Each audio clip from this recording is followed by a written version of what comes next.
Class 12, अगर मैं तुमसे बोलूं ये है तुम्हारी आंसर शीट इस साल की और तुम्हें इसे चेक करना है, तो चेक करने से भी पहले ये आंसर शीट फाड़ करके फेंक दोगे लिटरली, बिकॉज ये आंसर शीट सीबीएसई के न्यू रूल्स, न्यू अपडेट्स और मार्किंग स्कीम के हिसाब से है ही नहीं। बिकॉज एग्जामिनर्स को सीबीएसई की मार्किंग स्कीम मिलती है कि इसको देख करके आपको स्टूडेंट्स की कॉपी चेक करनी है, और अगर उससे मैचिंग उस रूल्स के हिसाब से, उस फॉर्मेट के हिसाब से तुमने नहीं लिखा तो एग्जामिनर जा करके भी मार्क्स नहीं दे पाएंगे। बट आज की इस वीडियो में मैं तुम्हें कुछ ऐसा देने वाला हूं जिसके बाद सीबीएसई जा करके भी तुम्हारा एक मार्क्स नहीं काट पाएगा। सो कमेंट में टाइप करना CBSE can't cut my marks अगर इस वीडियो को अंदर देख लिया। बिकॉज हर एक सब्जेक्ट की बात करेंगे डिटेल में, और एक फ्री ई बुक भी मैं तुम्हें अपनी तरफ से बना करके दूंगा। तो बस इस वीडियो को ध्यान से देखना और देखने से पहले लाइक कर दे यार, और शुरू करो।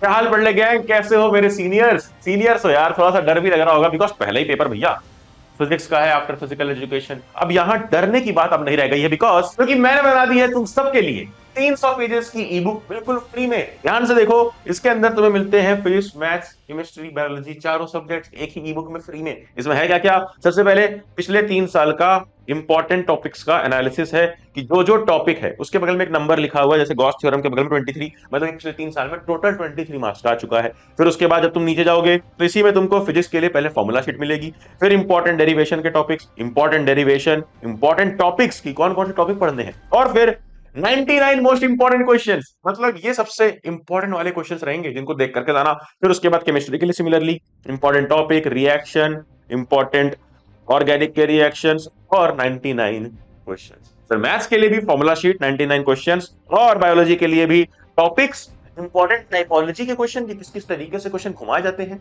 और बायोलॉजी में भी 99 मोस्ट इंपॉर्टेंट क्वेश्चंस। तो फिजिक्स, केमिस्ट्री, मैथ्स, बायोलॉजी का सॉल्यूशन एक ई बुक में फ्री में मिल जाएगा। ई बुक कहां मिलेगी? टेलीग्राम का नाम पढ़ ले सीनियर, लिंक डिस्क्रिप्शन में है। और अब बढ़ते हैं आगे, देखते हैं कि फिजिक्स में क्या क्या चीजें फॉलो करनी है। जैसे मान लो कि अगर तुम्हारे पास क्वेश्चन आया, उसमें ए बी, फिर बी के अंदर 3 चीजें पूछी गई है, तो सबका ना अपना अपना मार्क्स डिवाइड होता है। ऐसा नहीं, अगर तुम्हें कोई पार्ट नहीं आता तो क्वेश्चन अटेम्प्ट ना करो, क्वेश्चन पूरा अटेम्प्ट करना, बिकॉज फिजिक्स में मैथ्स जैसा स्टेप वाइज मार्क्स मिलते हैं। देखो, आधा आधा आधा आधा and than half plus half. फिर उसी तरह से finding the number of holes के एक नंबर, वन एग्जांपल डाल दिया तो एक नंबर, एग्जांपल ऐड करने के भी मार्क्स हैं। और तो और बिल्कुल स्टेप वाइज सॉल्व करना है, गलती कहीं भी नहीं करनी है कि भैया मुझे आंसर नहीं आता तो मैं अटेम्प्ट नहीं करूंगा। आंसर तुम्हारा लास्ट में कैलकुलेशन की वजह से गलत भी आ गया ना, तो भी आधा नंबर ही कटेगा, उसके मार्क्स मिल जाएंगे। फिर यहाँ पर ग्राफ में देखोगे, पूरा मार्क्स, क्रेडिट का मतलब होता है पूरे मार्क्स दिए जाएंगे even if the values are not shown. Values मतलब नंबर्स वगैरह अगर नहीं लिखा है तो भी। Please do not deduct marks for not writing values. साफ साफ ये लिखा गया है, किसको बोला जा रहा है? एग्जामिनर्स को। इसी को देख करके कॉपी चेक की जाएगी। फिर उसके बाद तुम्हारा ये क्या है, एक और क्वेश्चन यहाँ पर भी देखो, half half half half half half half half half half half, यानी स्टेप वाइज मार्किंग मिल रही है एक एक चीज की, वैल्यू लिखने की, फॉर्मूला लिखने की, आंसर फॉर्मूले में डालने की, वैल्यूज डालने की, और आखिरी में आंसर निकालने की, एक एक चीज के मार्क्स मिलेंगे। बात करते हैं केमिस्ट्री की, तो केमिस्ट्री के अंदर ध्यान देना, हाफ मार्क्स फॉर नो और इनकरेक्ट यूनिट। अगर इनकरेक्ट यूनिट है या यूनिट लिखना भूल गए हो तो भाई आधे नंबर कट जाएंगे। ठीक है, आधे नंबर ही कटेंगे, ज्यादा नहीं। तो यूनिट यार याद रहेंगे तो लिखना करना लिखने का, जो कि नहीं लिखोगे तो भी आधे नंबर, इनकरेक्ट लिखोगे तो भी आधे नंबर। ठीक है, half marks for incorrect unit. तो यूनिट्स यहां पर इंपॉर्टेंट हो जाते हैं लिखना केमिस्ट्री के अंदर खासकर।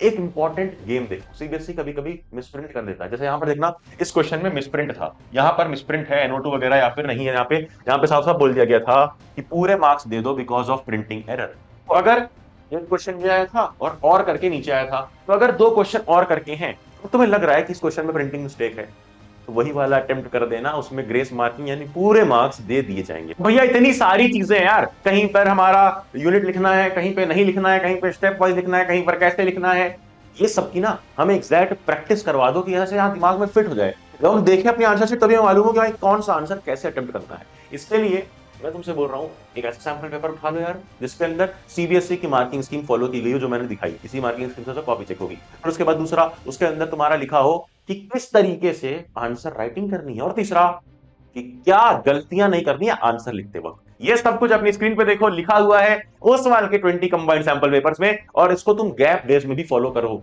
गैप डेज में भी यार, गैप डेज के अंदर अगले दिन तुम्हारा पेपर है, आज एक सैंपल पेपर लगा के जाओ जो लेटेस्ट फॉर्मेट के हिसाब से है, अगले दिन एक अल्टीमेट कॉन्फिडेंस मिलेगा एग्जाम हॉल में। एक ही बुक के अंदर तुम्हें 20 सैंपल पेपर्स मिल जाएंगे, एक ही बुक में। और इसको पिछले साल के टॉपर ने यूज किया था, है ना, नाम है इसका JJ थॉमस। 499/500 आए थे, इस बार मैं चाहता हूं तुम्हारे आ जाए। बस डिस्काउंट वाली लिंक मैं डिस्क्रिप्शन में डाल दूंगा, इस समय काफी सस्ती मिल रही है बुक, जा करके ऑर्डर कर लो। फिर आओ आगे मैथमेटिक्स में देखते हैं। यहां पर तो भाई ग्राफ वाले क्वेश्चन अगर आ जाएं तो याद रखना, प्रॉपर ग्राफ के लिए और शेडिंग के लिए 1.5 मार्क्स, फिर उसके बाद करेक्ट टेबल के लिए 1 मार्क्स और हाफ मार्क्स उसके नीचे, यानी स्टेप बाय स्टेप मार्किंग इधर भी तुमको मिलने वाली है, बिकॉज मैथ्स तो होता है स्टेप मार्किंग का है। फिर रिक्वायर्ड एरिया निकाल दिया, इस तरह से फॉर्मूले पे आंसर लिख के निकाल दिया।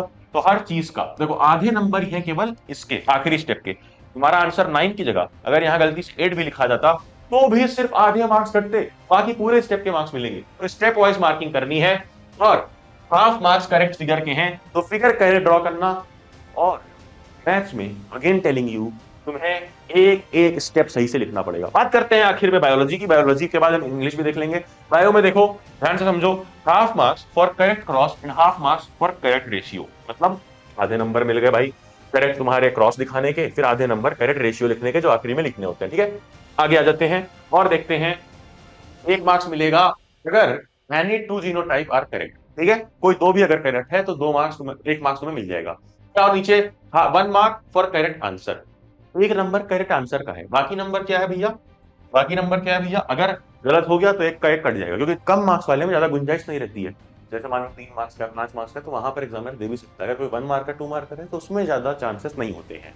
फिर आप यहाँ पर भी देख लो, award half marks each for the correct polarity of template DNA and newly synthesized DNA stand. Half into 4 के हिसाब से यहाँ पर मार्किंग दी गई है, जो कि इतनी इतनी चीजें पूछी गई थी। तो हाफ मार्क्स का, हाफ मार्क्स का, हाफ मार्क्स का और हाफ मार्क्स का, 4 चीजों का इंटू करके। तो अगर 4 में से 3 सही हुआ तो भी तुम्हें मार्क्स मिल जाएंगे, सिर्फ हाफ मार्क्स ही कटेगा।